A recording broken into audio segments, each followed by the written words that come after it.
I'm Dr. Renee Mehrra, and today we're going to be talking about our relationship with food. Holiday season is upon us, so I would like to share with you the proper, optimally healthy eating and cooking patterns for the winter season especially, so that we can remain healthy and restore our well-being.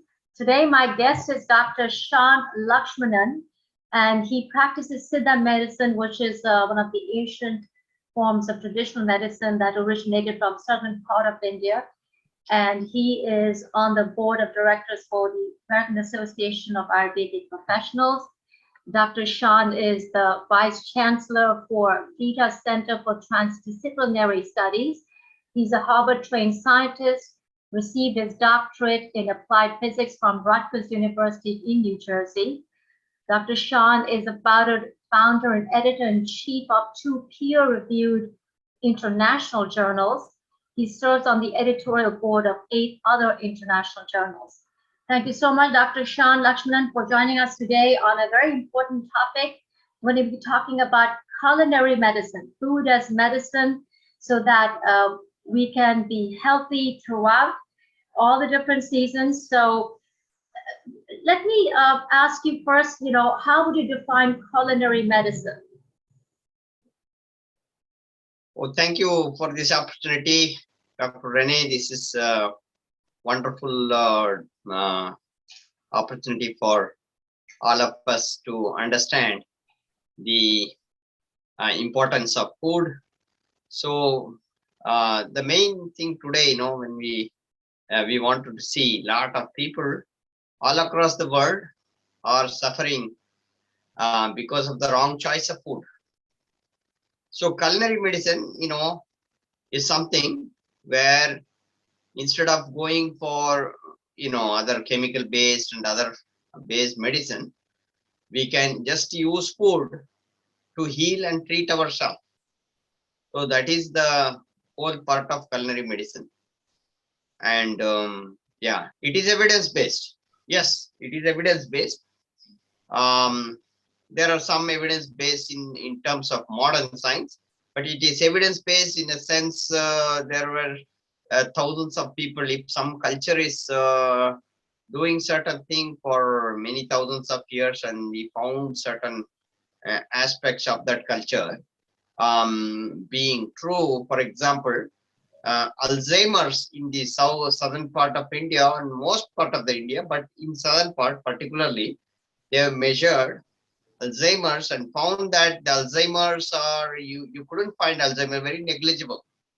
One of the reasons they associate with is with the use of turmeric. Use of turmeric every day I use. So this is like this. There are some of the common ingredients that are that go with all body constitution types. But I know in Ayurveda and Siddha medicine we talk about different body constitution types. So for different body constitution types, we need different ingredients for cooking, but there are some common ingredients for all the 3 body constitution types, whether you're Vata, Pitta, or Kapha. Vata is more air, Pitta is more fire, Kapha is more water, more earth. So, which are some of the common ingredients for cooking? If you look at from all the way from the Kashmir to Kanyakumari, we use some ingredients very commonly. Okay, in some cultures we use excess or less, but commonly used there are some ingredients. So these ingredients will not cause, it will balance the basically the pitta. See, the main thing in Siddha is that if you balance pitta for a body, the other 2 are balanced. This is the thing. Pitta is the center part. So a person should always, if you focus on the pitta, whether it's a Vata person, Kapha person or somebody, doesn't matter. But if they try to center the pitta, around the pitta, if you work it out, all other things are balanced. This is one of the philosophical aspect of Siddha. So the idea of having, say, for example, ginger, turmeric, usually we say in the Ayurvedic tradition, we say some things are like will increase pitta. But in the Siddha tradition, they say the turmeric, the ginger, then you have garlic, small onions, like pearl onions, right? Red pearl onion, The etc. red ones or the white ones? Then you have the red ones, Okay. okay, red pearl onions. And then you have like fenugreek, jeera, Cumin. black pepper, Yeah. cumin, black pepper, right? Black Coriander. pepper, and then not coriander in this. It's not a balancing thing. Will increase the I'm talking about only that one which balances. So then we have dry ginger, ilachi, which you usually use for sweets and some like biryani or some other, you know, items that we use in food commonly. So these all are How about fennel? some How of the about foods. fennel seeds, roasted fennel seeds? No, fennel seeds. They talk about not fennel seeds, but asafoetida, you know, for example, right?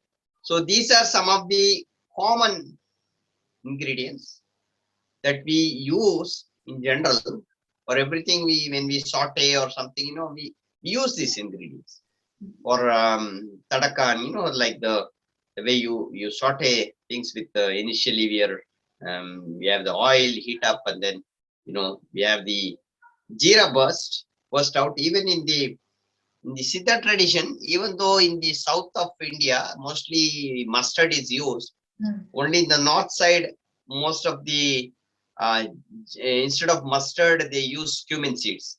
But cumin seeds is very healthier than mustard seeds, and that's what the Siddha tradition also recommends. Okay. You can add So sometimes mustard seeds, but you can add sometimes mustard seeds. Mustard seeds usually is not a good recommendation. If you're using for some oil or other thing for some purpose is different. But mustard seed is usually is not a healthy. It's not easily digestible food.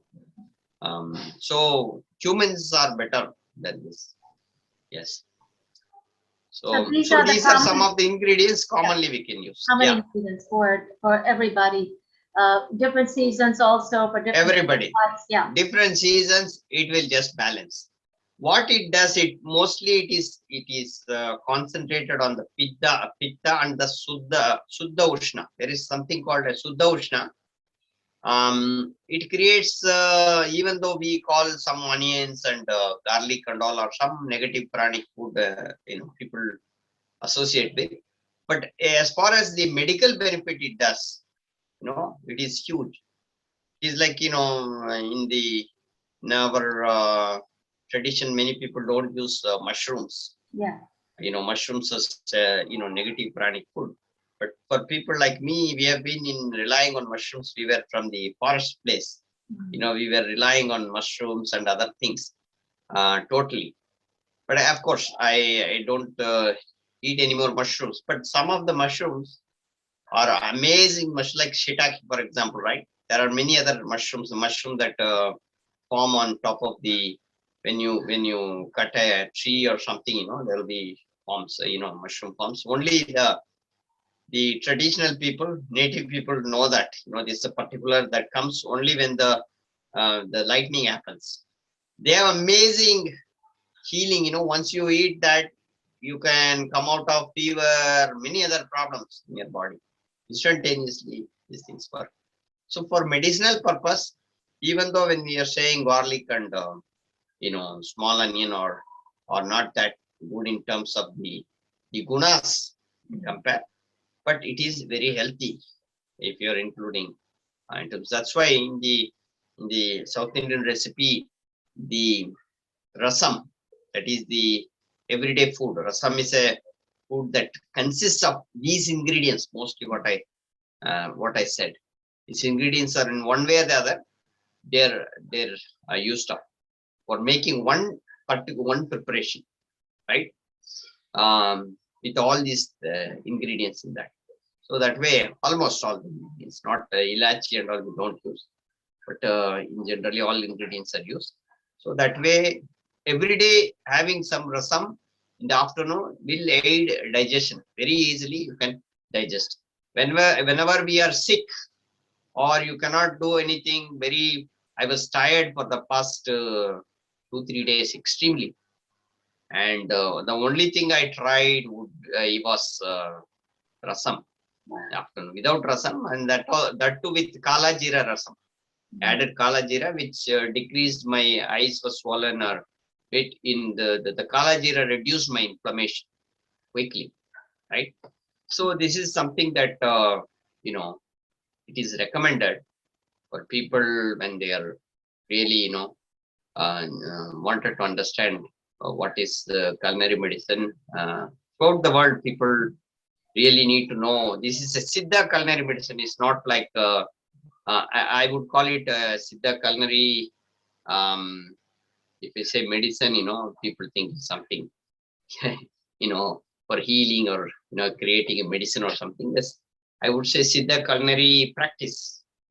That's what I say. We have a course based on this. We designed a 10 weeks course on Siddha culinary practices. So you give regular courses on culinary medicine based on the Siddha tradition. Yeah. Yes. So there are 10 modules. So each module, the first thing that we cover in the module is that what is culinary medicine, and then we talk about elimination diet, what you shouldn't be eating. Then the next part, the module consists of finding body type, how to find a particular body type. So I have some throw up some 70-80 questions them, and then they come up with the average body type, like roughly the body type you can rely on like 85% true. So with that documentation, we prescribe the next step would be to prescribe what is commonly you can eat food for everybody without body type. What is the common food that everybody can eat without any problems? And then based on the body type, what you eat, how you can commonly divide body type. Like one person is your husband is a pitta, the wife is a vata. What are the common ingredients that by you cannot cook for each one, right? But how do you change the a small thing within the food, a small item that will balance both of them. So like this, some ideas. So now during the winter season, during the holiday season, share with us some of the foods that we can eat. We talked about the common ingredients, some of the foods we can eat, Right. And some of the foods we should not eat. Right. So we discuss about that also. Food, for example, when we talk about, mostly very spicy soup. Like, for example, dinner. Here in the winter time, you shouldn't be like eating like really heavy food, etc. It should be easily digestible foods. Number one. Okay. Go for dried food. For example, you can go for like a bean soup. We have our, rajma or other kind of navadanya. You can use navadanya bean soup. Right? Like this, whatever is in our ancient culture, if you look at, they don't freeze things. Even in my village back in Nilgiris, in the summertime, because we have seasons, right? There is a little freeze also. Sometimes, the weather, we get frozen. There is like one layer of even ice forming, sometimes they state tea and all, it will go brown 2 days. So the different seasons. So our ancestors, what they do, during the summertime, they dry all these things, beans, etc., and other, peas, chickpeas, all this, and then we use it for the in the winter. Very good combination. Very nice combination, you know. So usually this kind of a little dry food will keep you you know, little bit away from cold. You know, you tend to get more cold in winter. So we should get the pitta increasing food and some dryness also. So less kaba food should be used during the winter. Whatever, like some foods which are heavy to digest, right? For example, you know, if you're eating a like some thing that creates water in our body, right? Lot of accumulation of water, or you're going to a restaurant and eating, you know, all kind of things, mixed things, and it stays in the body for longer time. They accumulate as water in the body. There's no chance for these to evaporate. So they accumulate throughout, and during the summer, people get cold. They are surprised. The winter we don't have a cold, and summer I'm getting a lot of water running. So what has happened? The accumulated water, you know, excess food in the body, indigested food, they remain as toxins, and some water gets accumulated there. So this water do not have enough heat generated because you have been just drinking some cold water or some other, you know, all normal things you have been doing, not concentrating on the pitta. They stay there, and then they slowly evaporate. During the summer, when they eat rices, they will evaporate. And they evaporate, they form the cloud. The cloud is on the sinus points. If they cannot form a cloud, they form like a stomach pain, you know, like a frozen stomach pain. That's number one, obesity. No, if it is rising in between, they get pneumonic. All the chest related, lung related, this kind of thing. So in the summertime, eat more foods that have water, and in the wintertime, eat foods that are more dry, like you talked about soups, like bean soup. Yeah, exactly. You know, so that way we balance it out. Right. What other foods, vegetables should be avoided during the winter? Brown vegetables. So in the winter, so you go by either gravity based, or there are two ways we categorize. The Siddha Ayurvedic tradition, two ways we categorize the food. One is based on the gravity. The second is based on the taste. So based on gravity, whatever is growing upside, right? So they are the against gravity. Whatever going against gravity is rich in vata, because in the specific gravity, if you look at the vata is in the top, pitta is in the middle, kava is lower, right, bottom. So because it is heavier, if you look at the heavier, you know, specific gravity wise, right? So if you divide the Panjabhuta from top to down, the heavier, you know, solid and liquid are in the bottom, right? Fire in the middle, and then you have the vata and energy in the vayu and energy on the top. So according to this principle, if you think that you observe vegetables, for example, if you look at the bindi, how does bindi grow? Okra. Okra grows upward. Remember, I'm not talking about the plant. I'm talking about that particular vegetable. Right. Is it growing against the gravity or towards the gravity? So it is going against the gravity. If you look at most of the greens, they're growing upward. Broccolis, many other cauliflowers, everything, no, they're growing upward. Okay. Now this is one way of category. If you look at tomatoes, other coconut, all these things are hanging downward, heavy, Mhm. towards gravity. Towards gravity, they are hanging down. Okay. So they are in the downward list. So ginger grows horizontal. It's an horizontal growth. It's not growing vertically. Same way you look at turmeric. Same way some of the like watermelon and all these types, they grow this way.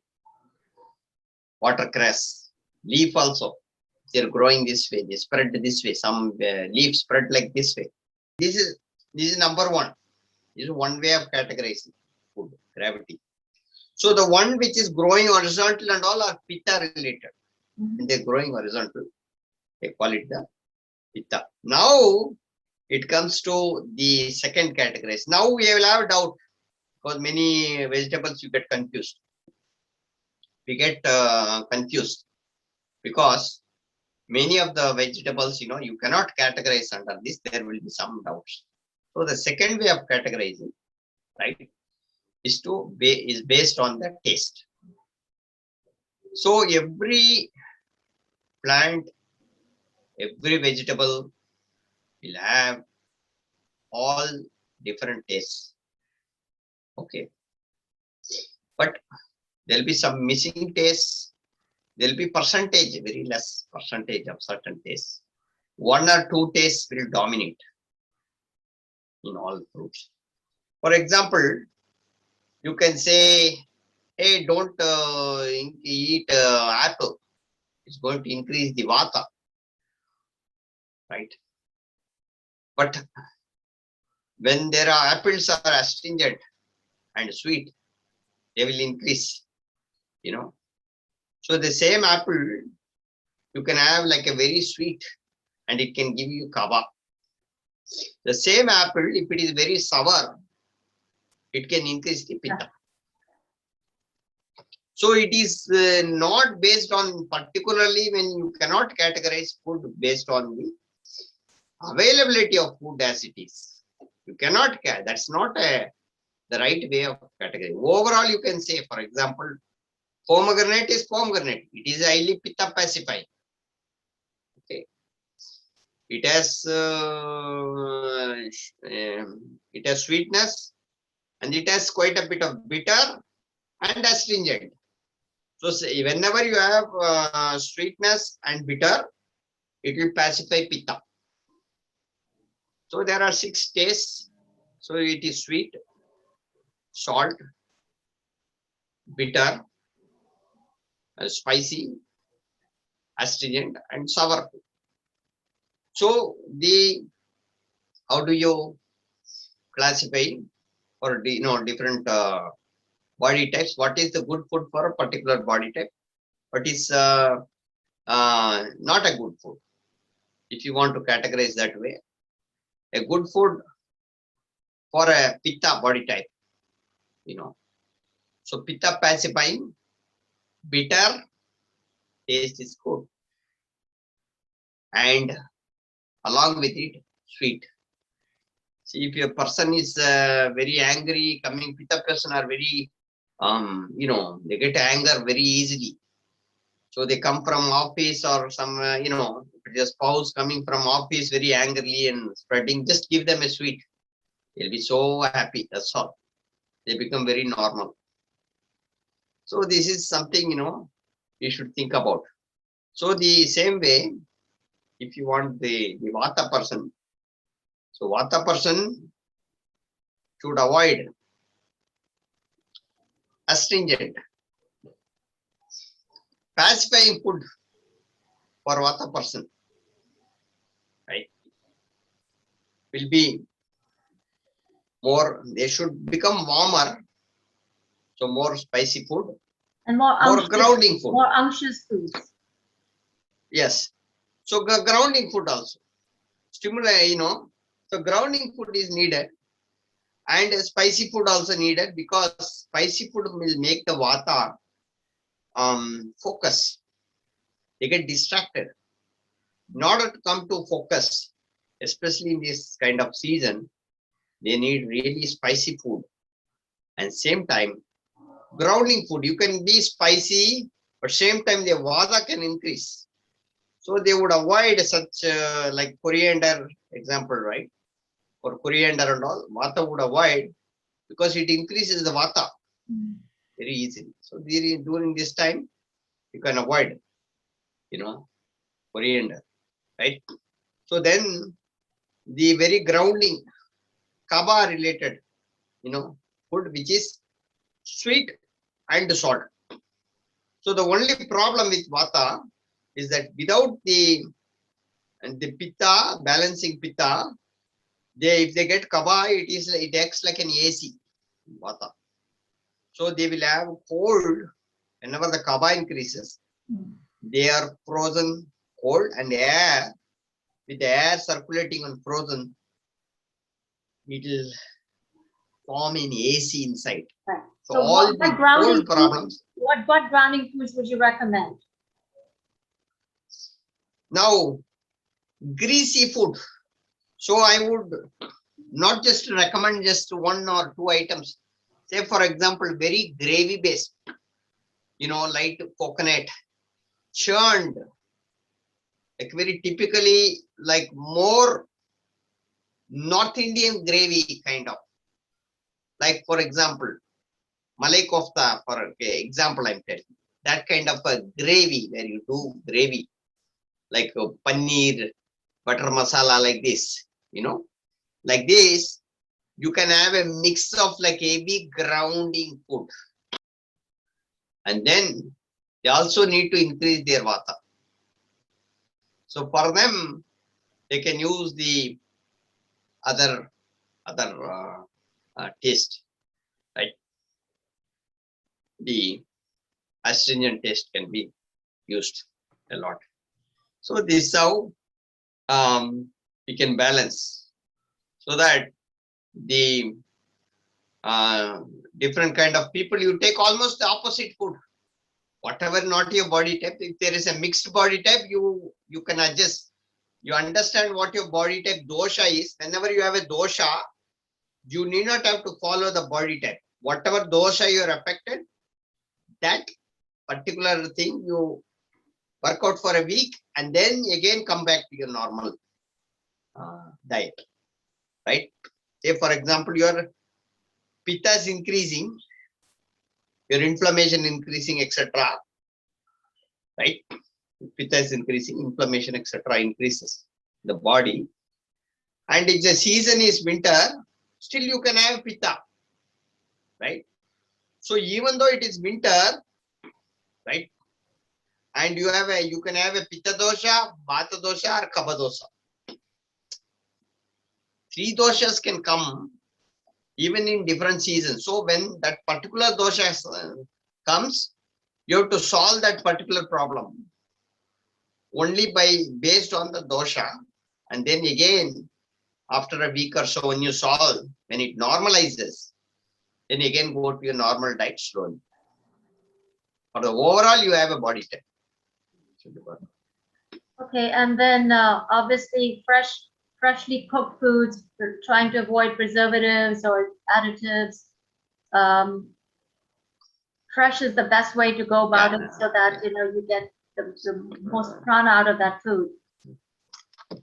So prana is the main important part of food. So today, nutrition theory do not consider all these things because they don't have very deep knowledge in this. But our ancient Siddhas had very, very deep knowledge on what is the energy, biomagnetic energy, we call it. The prana shakti is the biomagnetic. It converts the main part that works, the functions this body is the prana shakti. Okay. So the right type of food, say example, you are keeping the food in the fridge, taking out, heating up, again keep it like this, in this culture, they're going to cause negative prana, lot of negative prana shakti. Then you have to have, have to detox your body. You'll have a lot of problems in the later stages. So the Siddhas recommend something. How do you know what's a good food? So every 3 hours, the prana shakti drops to 50%. Say your prana, you are picking a vegetable. Okay, there is a first level one. Picking a vegetable from your garden itself will count. Within 3 hours, if you do, the prana shakti is high. Remember now what kind of food we are eating. I will tell you. Then we will talk about really whether we need higher level of knowledge for vata pitta kapha based food. We cannot follow even that. I will tell you, because in this philosophy everything will fail. So within 3 hours of picking the vegetables, if you use that, you will have high prana from the vegetables. Number one. Now after cooking, within 3 hours, if you eat, right, you will have high prana. Number two. Okay. So the prana shakti decreases a function of time, right? And after a function, it will turn into negative. Negative prana, negative prana. Same way, it will increase the negative prana. I know you give a lot of courses frequently on culinary medicine, so get more in depth. But we got a good snapshot of what to expect when we make it food as medicine, so that we're able to restore well-being and heal ourselves.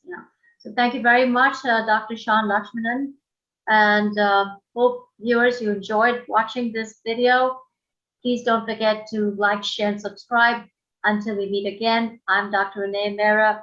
Stay healthy, stay positive. Thank you.